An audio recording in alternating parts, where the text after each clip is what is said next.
नमस्कार दोस्तों, मैं शिवांश दुबे लर्निंग बुक पे आप सभी का स्वागत करता हूं। आशा करता हूं आप सभी लोग अच्छे होंगे। दोस्तों, मध्यकालीन इतिहास पर यह हम लोग का 17वां वीडियो है, जिसके अंतर्गत हम लोग मुगल काल पे पूछे गए अभी तक के महत्वपूर्ण प्रश्नों को कवर कर रहे हैं। इससे पहले भी मुगल काल पे 4 वीडियो आ चुकी हैं, ये 5वां वीडियो है। अभी एक दो वीडियो और आएंगी जिसमें मुगल काल पर जो भी महत्वपूर्ण प्रश्न पूछे गए हैं उन सभी को कवर कराया जाएगा। तो चलिए देर न करते हुए क्वेश्चन को शुरू करें। उससे पहले मैं आपसे बता दूं, अगर आप वीडियो पे पहली बार हैं तो इस चैनल को सब्सक्राइब कर लीजिए, दोस्तों को भी शेयर करिए, जिससे लर्निंग बुक फैमिली को और बड़ा बनाया जा सके। तो चलिए प्रश्न देखते हैं। पहला प्रश्न है, मुगलों ने नवरोज का त्योहार लिया। ऑप्शन ए पारसियों से, ऑप्शन बी यहूदियों से, ऑप्शन सी मंगोलों से, ऑप्शन डी तुर्की से। तो सही जवाब है ऑप्शन ए पारसियों से। मुगलों ने जो नवरोज उत्सव लिया वो पारसियों से लिया था। तो नवरोज तो एक तरीके से नए वर्ष के समान प्रकृति से जुड़ा हुआ एक उत्सव था, तो जो कि मुगलों द्वारा पारसियों से लिया गया था। तो चलिए नेक्स्ट क्वेश्चन की तरफ चलते हैं। उससे पहले मैं आपको बता दूं कि चैनल पर, लर्निंग बुक चैनल पर एक नई श्रृंखला शुरू करी गई है करंट अफेयर में, करंट अफेयर की, जिसमें वीकली करंट अफेयर को कवर कराया जाता है। किसी महीने के फर्स्ट वीक, के second week, third week, fourth week और फिफ्थ वीक, इस तरह से एक हफ्ते का करंट अफेयर एक वीडियो में देने का प्रयास किया गया है। अगर आप लोग देखना चाहते हैं तो वीडियो अवेलेबल है। पहला वीडियो अभी 1 से 7 मई यानी मई फर्स्ट वीक का करंट अफेयर आप लोग को दिया गया है। आप लोग जाके प्लेलिस्ट में देख सकते हैं, जो कि मेरे द्वारा ही कवर कराया गया है। और बाकी daily current affair Manish sir द्वारा कवर कराया जा रहा है। तो चलिए नेक्स्ट क्वेश्चन की तरफ चलते हैं।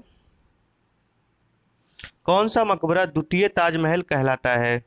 ऑप्शन ए अनारकली का मकबरा, ऑप्शन बी एतमाद उद दौला का मकबरा, ऑप्शन सी रबिया उद दौरानी का मकबरा या बीबी का मकबरा, ऑप्शन डी इनमें से कोई नहीं। तो दोस्तों, अगर आप लोग ऑप्शन सी के साथ जा रहे हैं तो आप लोग बिल्कुल नहीं सही है। बीबी का मकबरा द्वितीय ताजमहल कहलाता है।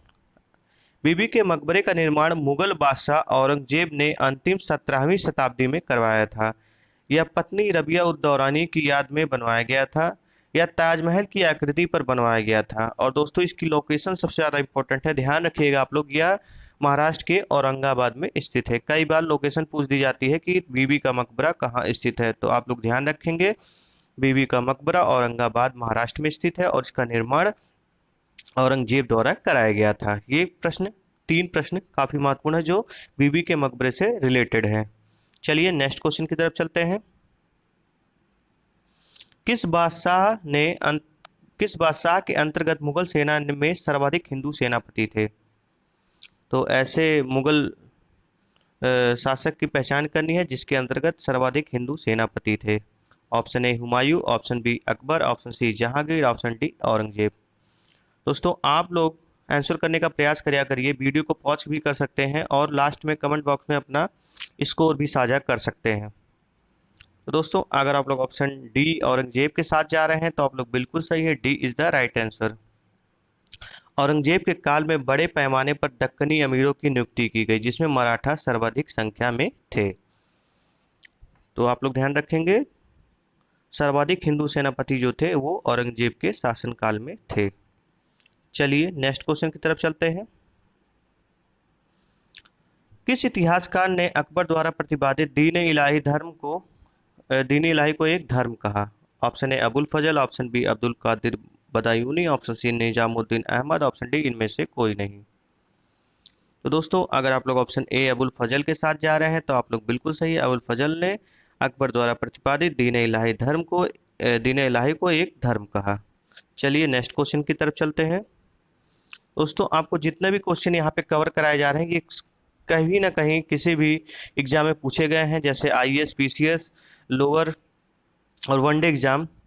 हर एग्जाम में पूछे गए प्रश्नों को यहाँ पे कवर कराया जा रहा है, और जो भी प्रश्न कवर कराए जा रहे हैं वो कहीं ना कहीं पूछे गए हैं। अब देखिए, यही क्वेश्चन यूपी पीसीएस 1998 में पूछा गया है। अकबर द्वारा अपनाई गई सुलह कुल सार्वभौम शांति तथा भाईचारे की अवधारणा निम्नांकित में से किस पर आधारित थी? ऑप्शन ए राजनीतिक उदारता, ऑप्शन बी धार्मिक सहनशीलता, ऑप्शन सी उदारवादी सांस्कृतिक दृष्टिकोण, ऑप्शन डी उपयुक्त सभी। तो दोस्तों, अगर आप लोग ऑप्शन डी के साथ जा रहे हैं तो आप लोग बिल्कुल सही हैं, D is the right answer. इसमें सुलह कुल की अवधारणा में निम्नलिखित अवधारणा पर आधारित थी, जो है राजनीतिक उदारता, धार्मिक सहनशीलता और सी उदारवादी सांस्कृतिक दृष्टिकोण। चलिए छठे क्वेश्चन की तरफ चलते हैं। देखिए छठा क्वेश्चन आपका यूपी पीसीएस 2004 एमपीपी से 2010 में पूछा गया है। प्रसिद्ध संगीतज्ञ तानसेन का मकबरा स्थित है। ऑप्शन ए आगरा में, ऑप्शन बी ग्वालियर में, ऑप्शन सी झांसी में, ऑप्शन डी जयपुर में। तो इस क्वेश्चन से लगभग सभी लोग परिचित होंगे और लगभग लगभग सभी को आंसर पता होगा, और सही आंसर है ऑप्शन बी ग्वालियर में। प्रसिद्ध संगीतज्ञ तानसेन का मकबरा ग्वालियर मध्य प्रदेश में स्थित है। तानसेन अकबर के नौरत्नों में भी शामिल थे। चलिए नेक्स्ट क्वेश्चन की तरफ चलते हैं।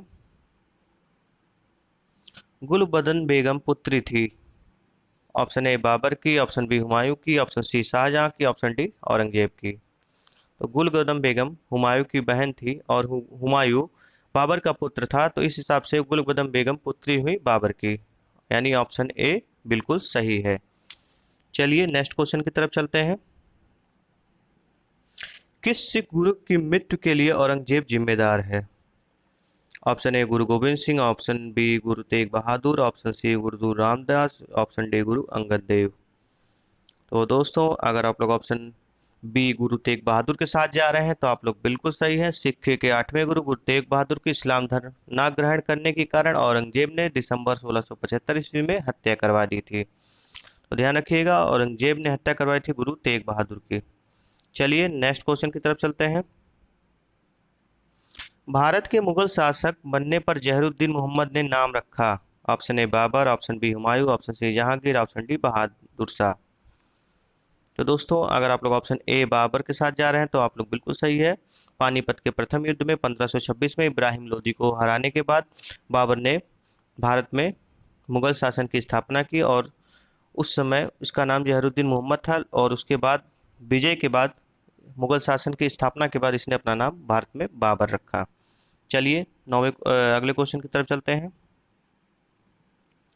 अकबर के काल में महाभारत का फारसी अनुवाद जिसके निर्देशन में हुआ वह है। Option A Udbi, option B Naziri, option C Abul Fazal, option D Faizi. तो दोस्तों अगर आप लोग ऑप्शन डी के साथ जा रहे हैं फैजी, तो आप लोग बिल्कुल सही है। रज्मनामा महाभारत का फारसी अनुवाद है जो कि मुगल बादशाह अकबर के समय में करवाया गया था। तो कई बार एग्जाम में ये भी पूछ लिया जाता है रजनामा किसका फारसी अनुवाद है, तो ये महाभारत का फारसी अनुवाद है। आप लोग बिल्कुल ध्यान रखिएगा, इसको कई बार एग्जाम में पूछा जा सकता है और पूछा गया है। तो चलिए नेक्स्ट क्वेश्चन की तरफ चलते हैं। दिल्ली के प्रसिद्ध जामा मस्जिद का निर्माण किसने किया? Option A Humayun, option B Shahjahan, option C Akbar, option D Ibrahim Lodi. आप लोग सही आंसर करने का प्रयास करें। हिंट मैं दे देता हूं कि जिसने लाल किले का निर्माण कराया था दिल्ली में, उसी ने इस मस्जिद का निर्माण कराया था। तो जी हाँ दोस्तों, अगर आप लोग ऑप्शन बी शाहजहां के साथ जा रहे हैं तो आप लोग बिल्कुल सही है। शाहजहां ने लाल किले के निर्माण के साथ ही दिल्ली की सुप्रसिद्ध जामा मस्जिद का भी निर्माण कराया था। चलिए अगले क्वेश्चन की तरफ चलते हैं। अकबर द्वारा बनाई गई श्रेष्ठतम इमारतें पाई जाती हैं। ऑप्शन ए आगरा के किले में, ऑप्शन बी लाहौर के किले में, ऑप्शन सी इलाहाबाद के किले में, ऑप्शन डी फतेहपुर सीकरी में। तो दोस्तों अगर आप लोग ऑप्शन डी फतेहपुर सीकरी के साथ जा रहे हैं तो आप लोग बिल्कुल सही है। अकबर द्वारा बनाई गई श्रेष्ठ इमारतें पाई जाती हैं फतेहपुर सीकरी में, जो कि उत्तर प्रदेश में स्थित है। चलिए 13वें क्वेश्चन की तरफ चलते हैं। हल्दीघाटी युद्ध 1576 के पीछे अकबर का मुख्य उद्देश्य था। ऑप्शन ए राणा प्रताप को अपने अधीन लाना, ऑप्शन बी राजपूतों में फूट डालना, ऑप्शन सी मान सिंह की भावना को संतुष्ट करना, ऑप्शन डी साम्राज्यवादी नीति। तो दोस्तों हल्दीघाटी का युद्ध 1576 में अकबर और महाराणा प्रताप के बीच हुआ था। तो इस हिसाब से अगर आप ऑप्शन ए राणा प्रताप को अपने अधीन लाने के साथ जाएंगे तो आप लोग बिल्कुल सही हैं। हल्दीघाटी का युद्ध 1576 में मेवाड़ के शासक महाराणा प्रताप और मुगल शासक अकबर के बीच हुआ था, और अकबर की तरफ से जिसने लड़ाई लड़ी थी वो मान सिंह थे, और अपना राणा प्रताप अपनी तरफ से खुद मोर्चा संभाले हुए थे। तो आप लोग ध्यान रखिएगा हल्दी घाटी का युद्ध कब हुआ था, ये भी कई बार एग्जाम में पूछ लिया, तो आप लोग ध्यान रखिएगा हल्दी घाटी का युद्ध 1576 में राणा प्रताप व अकबर के बीच हुई थी, लड़ी गई थी। चलिए 14वें क्वेश्चन की तरफ चलते हैं। शेर शाह के बचपन का नाम था। Option A Farid Khan, option B Hasan Khan, option C Hussain Khan, option D Bahar Khan. तो दोस्तों, अगर आप लोग ऑप्शन ए के साथ जा रहे हैं फरीद खां, तो आप लोग बिल्कुल सही है। शेरशाह के बचपन का नाम फरीद खां था। इसने 1540 के बिलग्राम के युद्ध में हुमायूं को पराजित करके उत्तर भारत में सूरी साम्राज्य की स्थापना की थी। 1540 में बिलग्राम के युद्ध में इसने हुमायूं को पराजित किया था, जिसके पश्चात इसने सूरी साम्राज्य की स्थापना की थी। चलिए नेक्स्ट क्वेश्चन की तरफ चलते हैं। शेर शाह को उसके पिता हसन खान ने एक जागीर के प्रबंधक के रूप में नियुक्त किया था। वह जागीर थी option A Sasaram, option B Patna, option C Hajipur, option D Khawaspur. तो दोस्तों, सही आंसर है ऑप्शन ए सासाराम। चलिए नेक्स्ट क्वेश्चन की तरफ चलते हैं। दक्षिण बिहार का वास्तविक शासक बनकर शेर खान ने उपाधि धारण की। ऑप्शन ए हजरत आला, ऑप्शन बी अमीर Daula, option C Sher Shah, option D इनमें से कोई नहीं। तो दोस्तों, अगर आप लोग ऑप्शन ए हजरत आला के साथ जा रहे हैं तो आप लोग बिल्कुल सही है। दक्षिण बिहार बिहार का वास्तविक शासक बनकर शेर खान ने हजरत आला की उपाधि धारण की। चलिए नेक्स्ट क्वेश्चन की तरफ चलते हैं। धर्मत का युद्ध अप्रैल 1658 में निम्न में से किसके बीच लड़ा गया? यूपीएससी 2003 में पूछा गया प्रश्न। ऑप्शन ए मोहम्मद गौरी और Jaichand, option B Babar Afghan, option C Aurangzeb और दारा शिकोह, ऑप्शन डी अहमद शाह व दुरानी व मराठा। तो दोस्तों, अगर आप लोग ऑप्शन सी औरंगजेब तथा दारा शिकोह के साथ जा रहे हैं तो आप लोग बिल्कुल सही है। दारा शिकोह औरंगजेब का भाई था। दोनों ने दिल्ली के सिंहासन के लिए एक दूसरे से युद्ध लड़े, जिसमें से धर्मत का युद्ध एक महत्वपूर्ण युद्ध था, जिसमें दारा शिकोह पराजित हुआ और मारा गया। तो आप लोग ध्यान रखिएगा, धर्मत का युद्ध 1658 में लड़ा गया, जो कि दारा शिकोह व औरंगजेब के बीच लड़ा गया था। और दारा शिकोह और दारा औरंगजेब दोनों ही भाई थे। चलिए 18वें क्वेश्चन की तरफ चलते हैं। अकबर के शासनकाल में पुनर्गठित केंद्रीय प्रशासन तंत्र के अंतर्गत सैनिक विभाग का प्रमुख था। यूपीएससी 1997 में पूछा गया प्रश्न। ऑप्शन ए दीवान, ऑप्शन बी मीर बख्शी, ऑप्शन सी मीर समन, ऑप्शन डी बख्शी।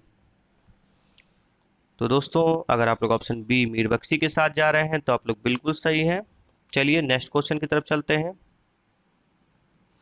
राजपूताना क्षेत्र के किस राज्य को जीतने में मुश्किल हुई और जब अंततः जीत मिली तो शेर शाह के मुख से अनायास या निकला कि अरे, मैंने एक मुट्ठी भर बाजरे के पीछे हिंदुस्तान का राज्य ही गंवा दिया था। Option A Marwar, option B Chittor, option C Kalinga, option D इनमें से कोई नहीं। तो दोस्तों, अगर आप लोग ऑप्शन ए मारवाड़ के साथ जा रहे हैं तो आप लोग बिल्कुल सही हैं। शेर शाह ने इस युद्ध को जीतने के लिए अपनी काफी ताकत लगा दी थी, और जो कि काफी व्यर्थ निकली, और उसने ये कहावत बिल्कुल सही बैठी कि मैंने एक मुट्ठी भर बाजरे के लिए पूरा हिंदुस्तान को, राज्य को गंवा दिया। और काफी पछतावा हुआ इसके बाद, क्योंकि इधर शेर शाह मारवाड़ के साथ बिजी था, उधर दूसरी तरफ से कई तरफ से एक के बाद एक राज्य अपने आप को स्वतंत्र घोषित करके स्वयं राज करने लगे थे। इसीलिए यह शेर शाह ने कहा था। चलिए 20वें क्वेश्चन की तरफ चलते हैं।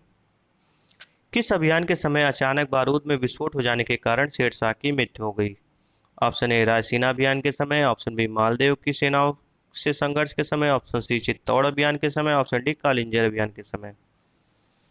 तो दोस्तों, अगर आप लोग ऑप्शन डी कालिंजर अभियान के समय जा रहे हैं तो आप लोग बिल्कुल सही है। मई 1545 में चंदेल राजपूतों के खिलाफ लड़ते हुए शेर शाह सूरी की कालिंजर किले की घेराबंदी की, जहां उक्का नामक अग्नेयास्त्र से निकले गोले के फटने से उसकी मृत्यु हो गई।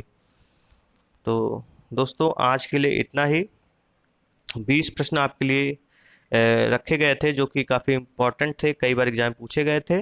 आप लोग इसको अच्छे से देख लीजिएगा, और आगे आने वाले एग्जामों में इसके पूछे जाने की संभावना काफ़ी ज़्यादा रहती है। तो दोस्तों, वीडियो को अंत तक देखने के लिए आपका बहुत बहुत धन्यवाद।